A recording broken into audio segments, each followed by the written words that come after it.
Thank you for joining us here at the Creative Current Studios.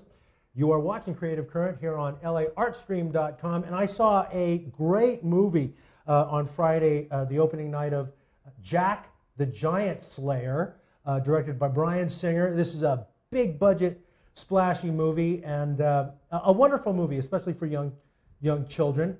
And I have the pleasure of sitting here in our studios with one of the great actors in this film.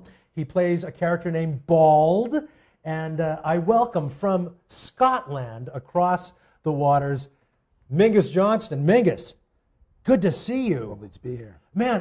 You're not brandishing a sword, which not today. Not today. No. You look awfully good in a suit of armor and a sword, though. For all of you that maybe haven't heard because you're living under a rock, Jack the Giant Slayer is a new film that just came out, directed by Bryan Singer, based on Jack and the Beanstalk, this myth that we all know, but a kind of a new take.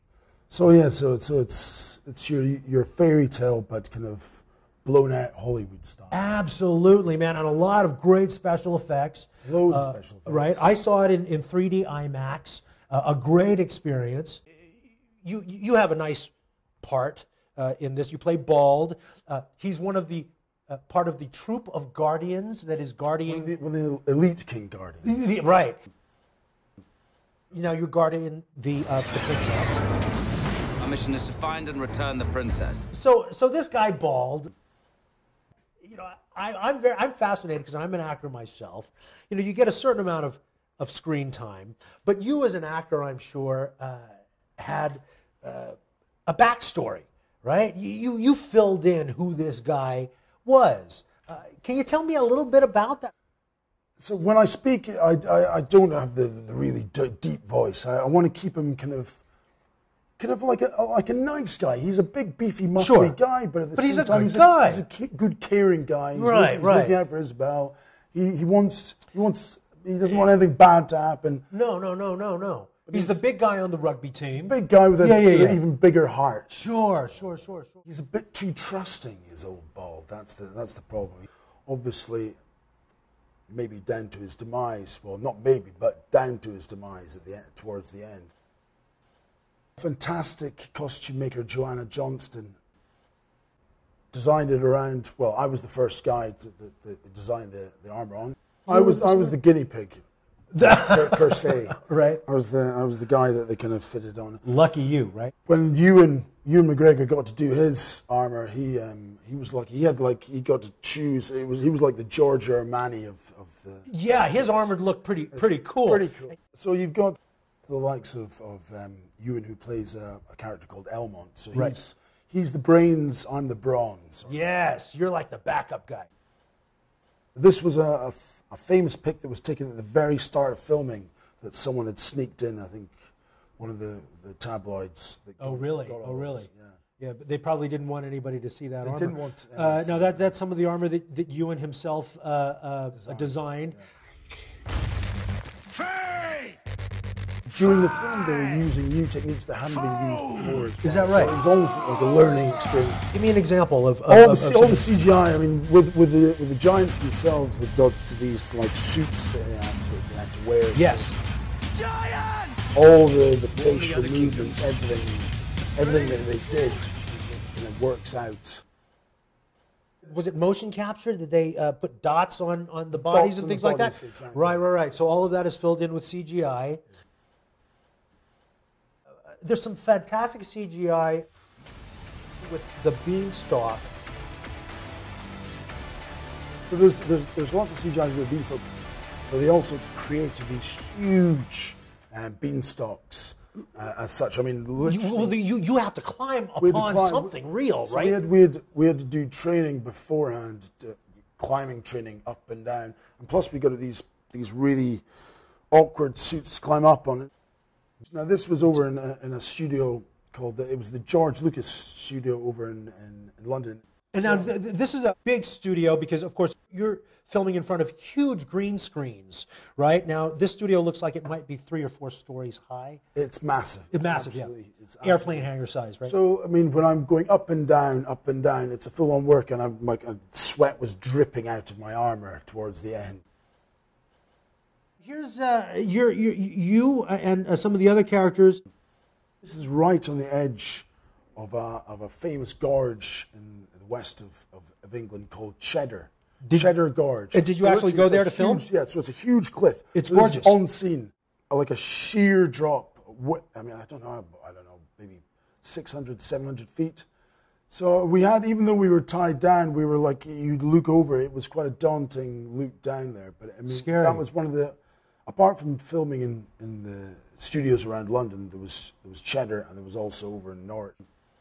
This is where the famous cheddar cheese comes from. What? Is that right? I did not know So this. we ate loads of cheddar cheese afterwards, and Brian bought us all a bunch of cheddar, and I tried not to eat too much because I was going to burst out of my armor.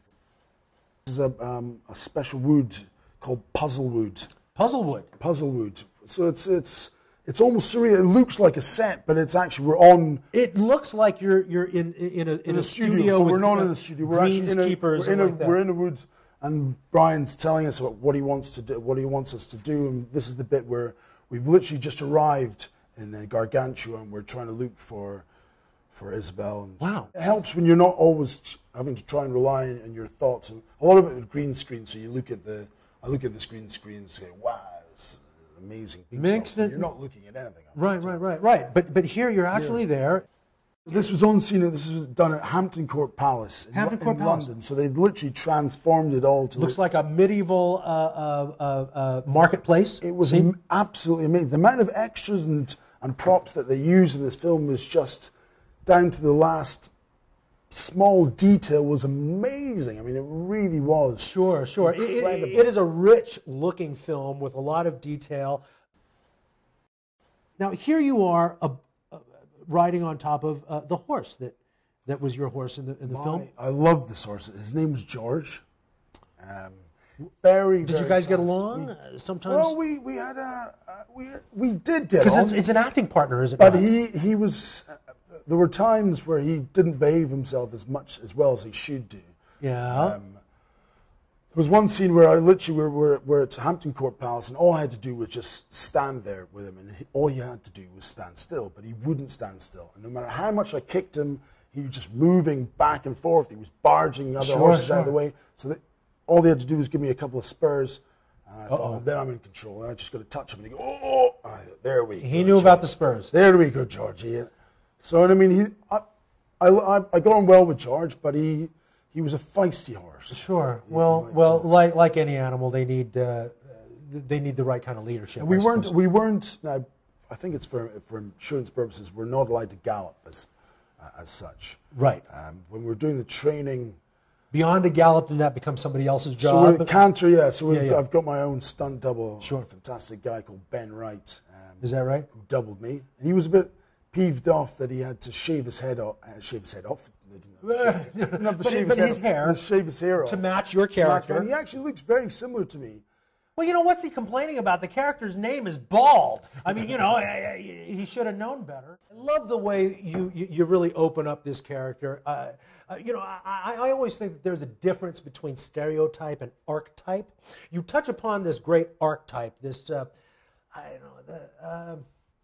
you see him over and over in stories. He's the big guy with the heart of gold, the guy that you'd want on your side if you were in a pub in central London after dark, which is how I feel about you, brother. Strangely enough, this is the first movie where I've played the good guy. Right. So you really wanted to break out of this stereotype, heavy arch.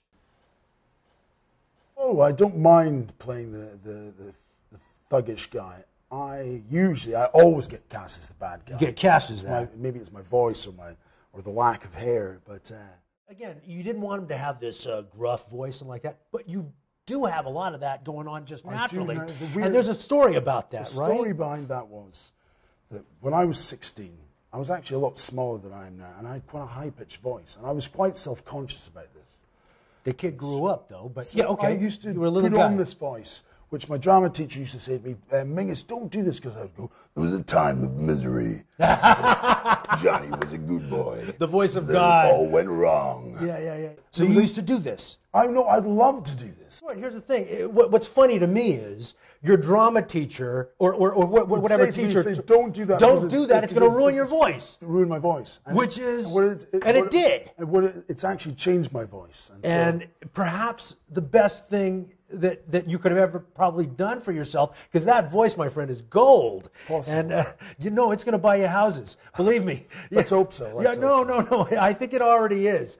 If you could teach that right here in Hollywood to all of these young guys coming out of the acting schools, if you could teach them how to do that. I was about to say, they might have done a disservice by designing all of that armor with you in mind, because you're built a lot better than maybe a lot of the other guys on the set. You work out a lot. I know that you've got a background as a boxer, and that you've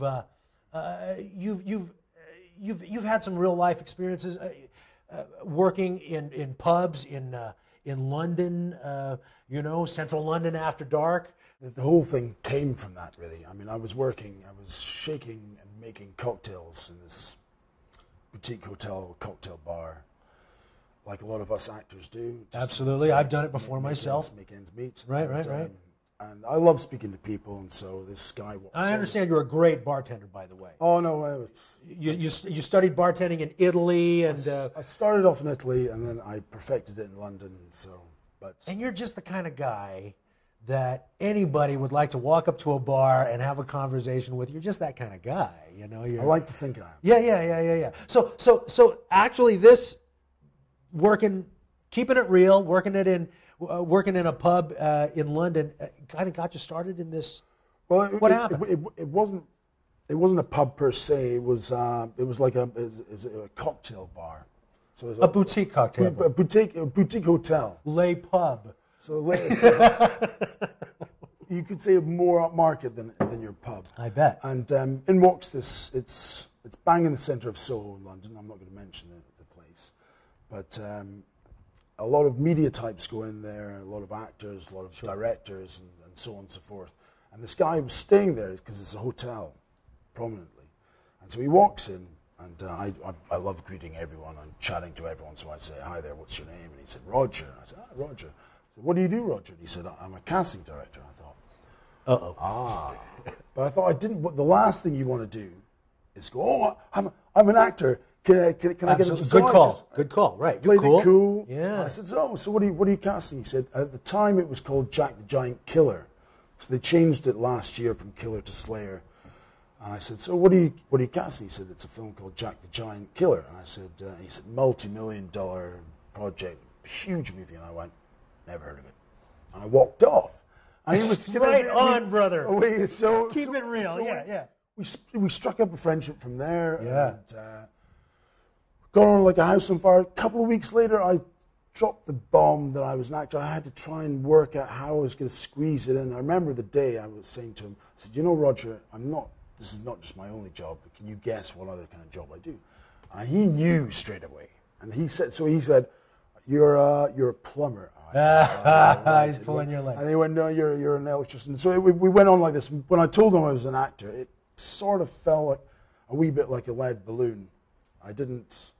I left it at that. I thought, okay, cool. I don't want to kind of come across as the desperate actor.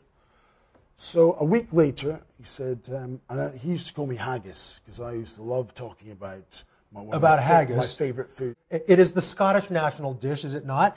It's basically, you take a sheep and you take its stomach and you stuff it into itself. You don't want to know what's in it. Everything. It tastes good. Is there some disagreement as to what is the better haggis among the Scots? There can be. There are some prefer others, some to others, but you've got to make sure that you get a good one. I mean, I remember taking years ago. I lived in Italy, and I took my Italian girlfriend over to Scotland. I said, "You've got to try haggis. It's just amazing." Yeah. So I took her into a pub, and so I remember her trying this haggis, and I remember watching her face, and she was kind of chewing it, trying to, and I'm going, "It's good, isn't it? It's good." And she was like, And so I thought, you don't look like you're enjoying that. So I tried it. It was horrible. Oh, you still have that girlfriend? I don't. Oh, you see that? Oh, maybe man. that was down to the Haggis. Oh, well, okay. Therein lays the moral of the story. Give your girlfriend a good Give your Haggis. Italian girlfriend a good Haggis. Otherwise, it could all go downhill. And maybe that was the point where it all went downhill. Right. Thought of that. Yeah.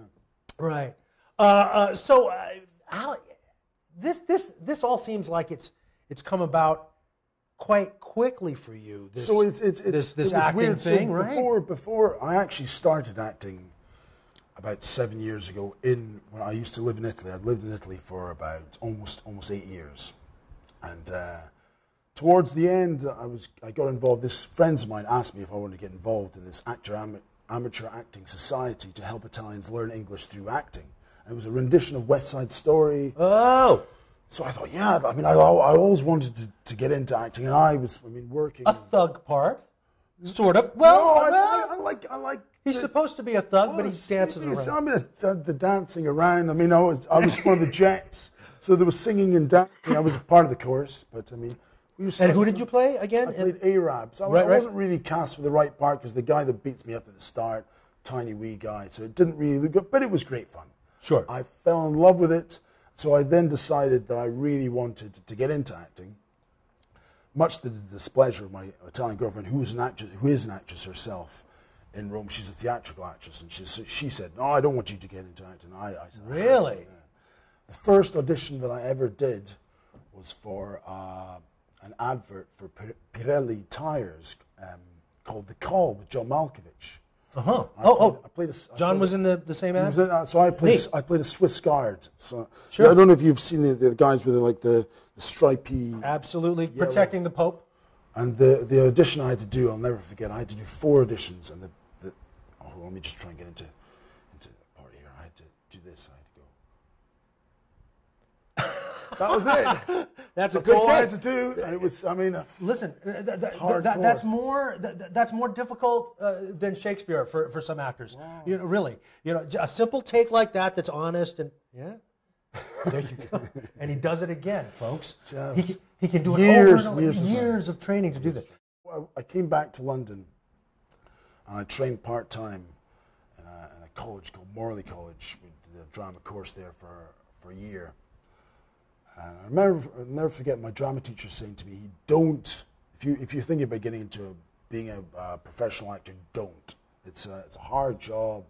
You don't want to do it. I mean, this is great for confidence. A lot of people do these acting courses just to gain confidence for public speaking or whatever. Or to learn English if you're an Italian or something. Or whatever, right, yeah. I knew deep down I always wanted to be an actor. And so I did a few short films, I did a couple of music videos. But it was that day that I met Roger, the casting director for Jack, the Giant Slayer. He got me an audition, which then got me a second audition, and then I got a chance to meet Brian, and then that was it. I was on and off for 6 months, and from there he recommended me to another film, because Brian likes you a lot. And why Brian, cool guy, great guy to work with. Right. I'm not just saying that. It was a big-time Hollywood director guy.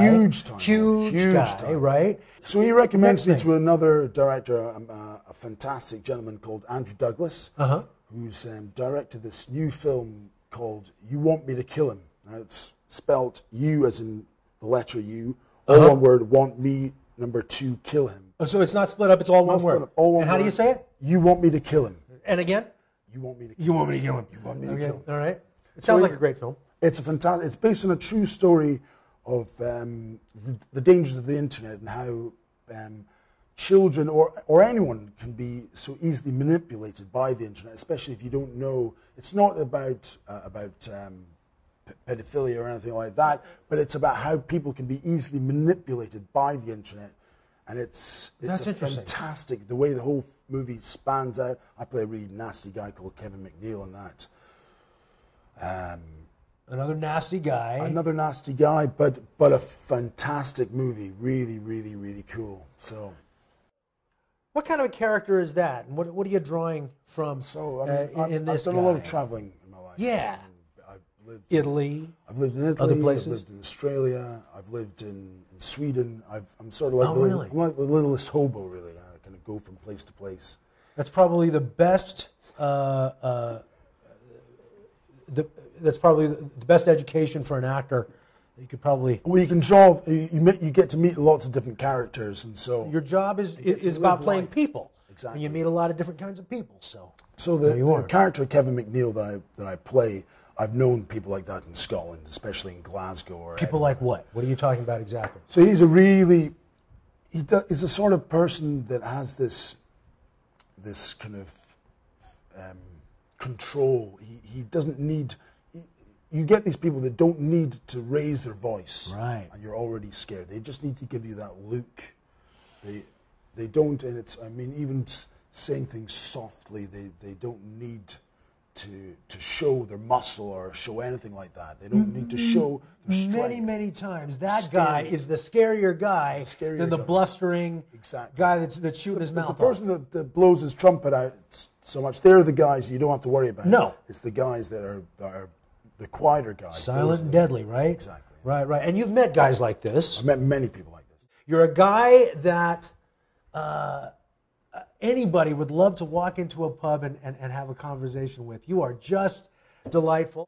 The women are going to like this. You brought your mother here today. You also brought her to the premiere of Jack the Giant Slayer. And I wanted to mention her. Her name is Joan. When she first told me, I thought that she said June because, of course, she has a Scottish accent.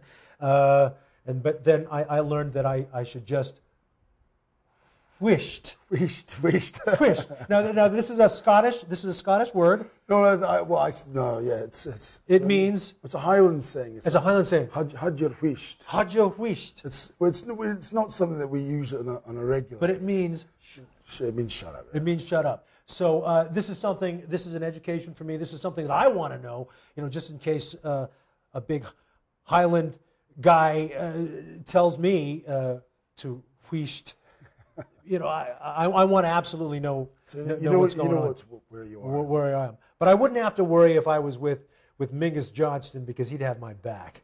Absolutely. As I would his. It's been a pleasure, my friend. I'd love to have you back again sometime in the next film. Again, the next film you've got coming Hopefully You Want Me to Kill Him will be coming out soon. Right. Fingers crossed we're going to get I'm going to look forward to that. Have fun here in LA. It's your first time here in America in LA. America. I'm loving it. All right. I've come from snowy London over to sunny LA and down in Venice. Don't let any of these California guys push you around. You can take them, man. You can take them. A pleasure, Mingus. Mingus Johnston. You've been watching Creative Current. I'm Kelvin Han Yee. And if you want to ask Mingus something, get on Laartstream.com and ask a question there, and maybe Mingus will get back on there and answer it for you. Join you next time. I'm Kelvin Han Yee. Thank you.